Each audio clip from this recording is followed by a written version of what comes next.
Merhaba arkadaşlar, Detailbox Garaj Maçka Rezidans Showroom'uza hoş geldiniz. İsmim Görkem Sünleri, bu firmanın kurucu ortağıyım. Bizim serüvenimiz 2015 yılının Ocak ayında başladı. Bu firmayı kurarkenki idealimiz Türkiye'deki car care sektörüne güzel şeyler katabilmek ve insanlara kaliteli ürünleri çok uluslu markayla buluşturabilmek amaçlı başladı.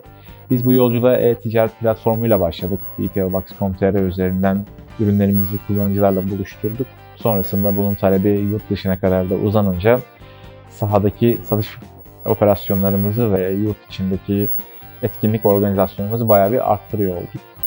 Kendimize bir Ar-Ge alanı yaratmamız gerekiyordu ve bu getirdiğimiz ürünleri daha iyi anlayabilmemiz, daha iyi sunabilmemiz için bu ürünleri deneyebileceğimiz ve aynı zamanda kullanıcılarla kendi beklentilerimizi karşılayabildiğimiz bir uygulama istasyonuna ihtiyacımız vardı.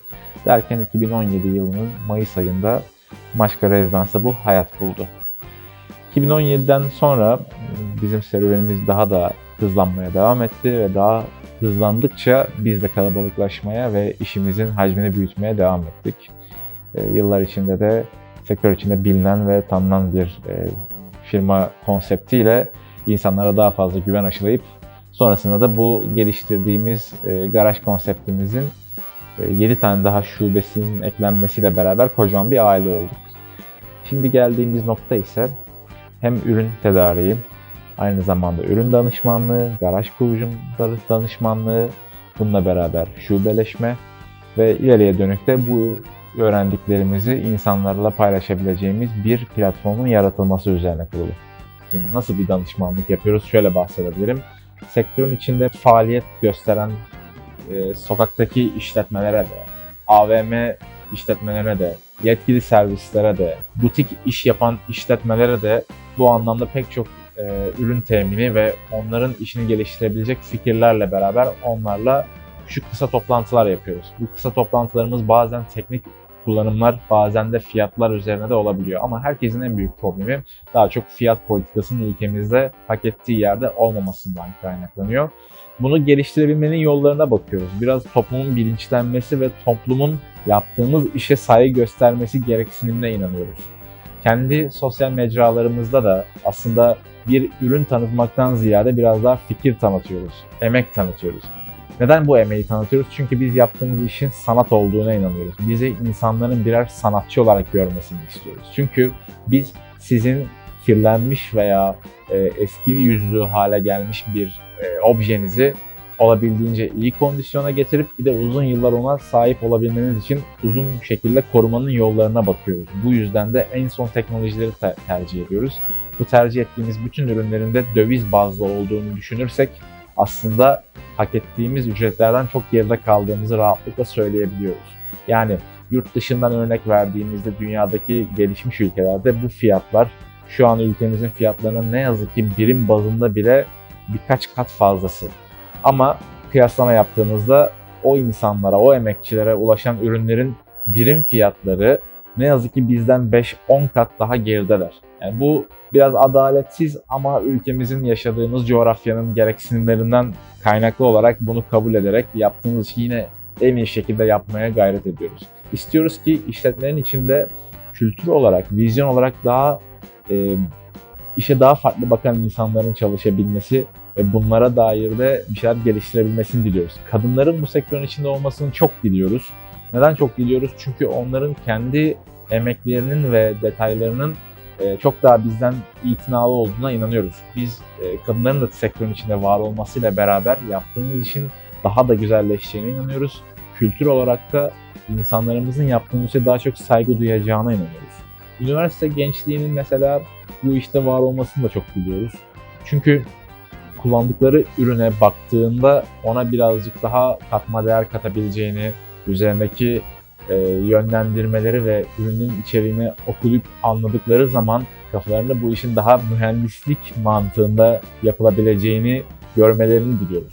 Bununla beraber onların da kendi sosyal mecralarında kendi yaptıkları işi değerli göstermeleri aslında sektörümüzün de hem kültür anlamında hem iş yapış anlamında hem de fiyat anlamında çok daha ileriye götürebileceklerine inandığımız bir durumdayız. Türkiye'miz ne durumda diye bakılırsa Türkiye dünya standartlarını bayağı yakalamış vaziyette arkadaşlar. Yani dünyada ne olup bittiğini ithalatçılık sürecinde ve ihracat sürecinde çok fazla takip edebiliyoruz. Yani yeni teknolojiler neler, dünya neler kullanıyor.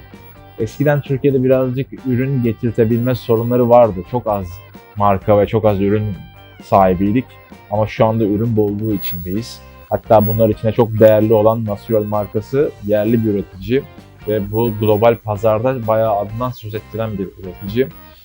Biz yaptıkları emeklere ve geliştirdikleri ürünlerin başarısını yurt dışından, hatta yurt dışına sağladıkları markalardan da gözlemliyor ve bilebiliyor oluyoruz.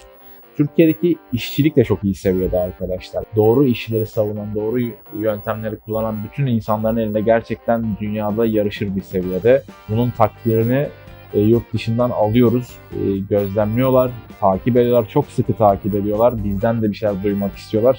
Olabildiğince dirsek temasını dünyada bu işin duayenleriyle bunu sürekli paylaşıyoruz, fikir paylaşıyoruz, fikirlerimize saygı gösteriyorlar. Bu anlamda gururlanıyoruz.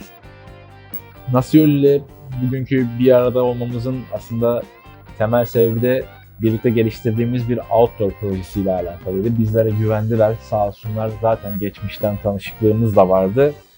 Onlar için bir outdoor aracı, outdoor'dan kastımız bir off-road aracının ZR ürünü veya NL ürünüyle birleştiğinde ne kadar dayanıklı olduğuna dair bir proje geliştirdik. Bu geliştirdiğimiz projenin altyapısını hazırladık. Pasta aşamaları, pastanın önceki kimyasal kullanımları, kil kullanımı. Bu aracımız biraz yaş olarak eski, boya kondisyonu olarak birazcık yorgun bir durumdaydı ama elimizden geldiğince onu en iyi hale getirip en hasarsız bir şekilde toparlamaya çalıştık. Birazdan da onun seramik kaplama uygulamalarını gerçekleştirip doğayla yüz yüze buluşmasını sağlıyor olacağız. Sonrasında zaten uzun dönem testlerini Nasiyol ekibi bütün YouTube kanallarıyla ve sosyal medya kanallarıyla paylaşıyor olacaktır. Nasiyol ile tanışmamız çok, dediğim gibi, eskiye dayanıyor. 2014'lü yıllarda ürün tedarine başlarken Pusat Bey, kurucu kişilerden biri olması lazım. Pusat Bey ile tanışmıştık. Bana ZR53 kodlu ürünün üzerine çok çalıştıklarını söylemişti. Etkisi anlamında gerçekten çok çok güçlü bir ürün olduğunu rahatlıkla söyleyebilirim. Bunu nasıl tecrübe ettik? X, Y, Z global markalı ürünlerle yan yana koyduğumuzda o yıllardaki teknolojide bu bir terazi dengesi ise ZR dayanım testleri de kesinlikle hepsinin önüne geçmiş olabilir. Gerçekten zırh gibi nitelendirebileceğim bir üründü. Bunun yıllar içinde daha geliştiği formülleri olduğuna dair bilgiler aldım. Bunun daha üst segmenti olan NL serisi ürünleri de geliştirdiler. Bununla beraber Metal Coat adındaki sıvı sprey uygulanabilir bir seramik cilayı da geliştirdiklerini biliyoruz ve kullandık da. Outdoor projeler olduğunda Pusat Beylerin kapısını çaldığımız oldu. Bu Raincoat ürünü binalarda, teknelerde kullanmışlığımız da oldu. Bu tip projelerde kesinlikle güven teşkil eden ve kesinlikle mutlak sonuçları vaat ettiği kadar sağlayabilen çok değerli bir firma. Yani kesinlikle ürünlerine şans vermelisiniz. Bir Türk markasının globalleştiğini ve dünya tarafından kabullendiğini de siz de kabullenmelisiniz. Bize zaman ayırdığınız için ve bizi dinlediğiniz için çok teşekkür ederiz. İyi ki varsınız.